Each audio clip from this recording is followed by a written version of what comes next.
Hi there, welcome back. I'm Jim Cox for the Branson auction, and it must be Tuesday. I hope you can join us April 16th and 17th at the Branson Convention Center. We're well into the 4th decade, oh my goodness, of the Branson auction, and we're still having fun with it, so we'll keep doing it.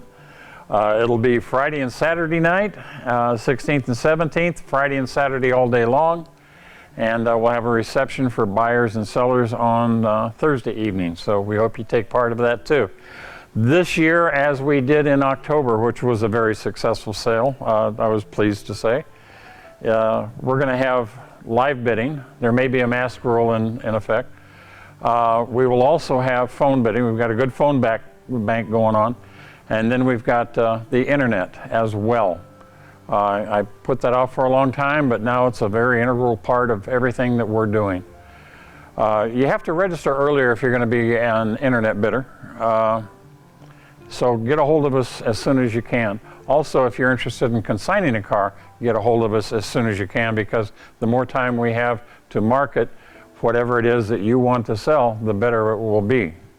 Now, with all of that said about the upcoming auction, let's talk about a car that will be in the auction. This is one of my favorites. I've had many of this particular car. This one is a 1960 MGA 1600. Okay, it's got a 1622 cc 4-cylinder engine. It's a 4-speed car. It puts out about 90 horsepower, give or take. This one's a little bit stronger than that. This is what came after the MGTF. The 55 MGTF was the last of the early T series, and I hope that Aaron shows you a picture of my car, because I have a TF 1500, and then I have other MGAs as well. There were over 100,000 of these produced, and production lasted right up until '62. That was this 1962 MGA Mark II, and I've got one of those. Most of them were exported from England. They did not stay over there, they came over here. And then what came after the MGA was the MGB. The whole design theory, if you think about that, big fenders and all of that on the MGTC TDTF, and then you look at this, it looks very modern. And that design started in 1951. A fellow named Sid Inover, he was with the MG company. He created a real special body for a fellow named George Phillips. George took the body off of his TD and he put this body that Sid Inover had designed, and he put it on top of that, and then he modified everything else beyond, and he took it to Le Mans. I forget what his success was, but it was a really neat looking car, and it was the beginning of this type of a streamlined design for MG. Now, AMG themselves, in '55, they created 3 MGA prototypes and entered those in Le Mans. And 2 of those actually finished. They finished 12th and 17th. When you think about it, a little 1600cc MGA finishing 12th and 17th in the monster mob of 1955 Le Mans racers, that is absolutely fantastic. But then, in this country, MGAs have been raced in this country since they first hit our shores. And there's one MGA, none more successfully than one MGA that belongs to a fella and a friend of ours in the auction. His name is Kent Prather. Kent and his number 26 MGA 1962 Mark II has been campaigned in G production to the result of 6 national championships in the SCCAG production. 6 national championships with one car. I think his total championships are up to 8, even though he says he's retired now.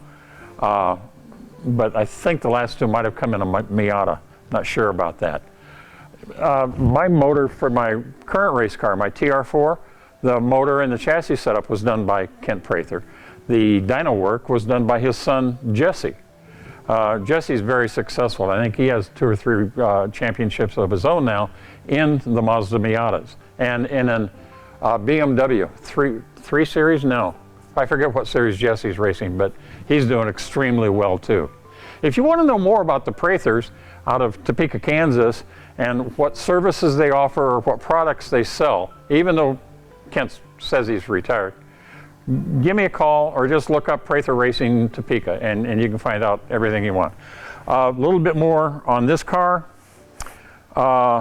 This is another nut and bolt body off the frame restoration by none other than Branson Collector Cars. If you like the kind of work you've been seeing that we do, the 32 Packard that you saw last week, this nut and bolt restoration, give Jason Smith a call at Branson Collector Cars, 336-1155, area code 417-336-1155. Aaron will put that up on the screen for you. But this is another nut and bolt restoration. It's absolutely gorgeous. We have done others and they have sold very successfully. This one's going to go in the auction, and I hope people understand what its value is. My last 60 MGA sold for $36,000, I think, and that's the pinnacle. But when they're finished like this one's finished, and we'll show you pictures of the engine and underneath and all of that. When they're finished like this, that's their value. The restoration, we did this one during the COVID crisis, and the restoration on this takes the real value up into the 40s. But you know, they're not going to sell for that right now. They will later on. They're going to go up and up and up. So this is an opportunity to own a really great MGA 1600, beautiful car, fun to drive. Top speed's only 90 miles an hour, so you can buy it for a younger person. You'll have a great time. In the meantime, please remember the auction, April 16th and 17th here in Branson, Missouri. Internet bidding, phone bank, live bidding, live streaming of the entire auction. You can sit at home in your easy chair and bid and watch the cars go across the block. I hope you join us here in person, but if you can't, there's the other opportunities. Until then, we'll see you again real soon. Thank you.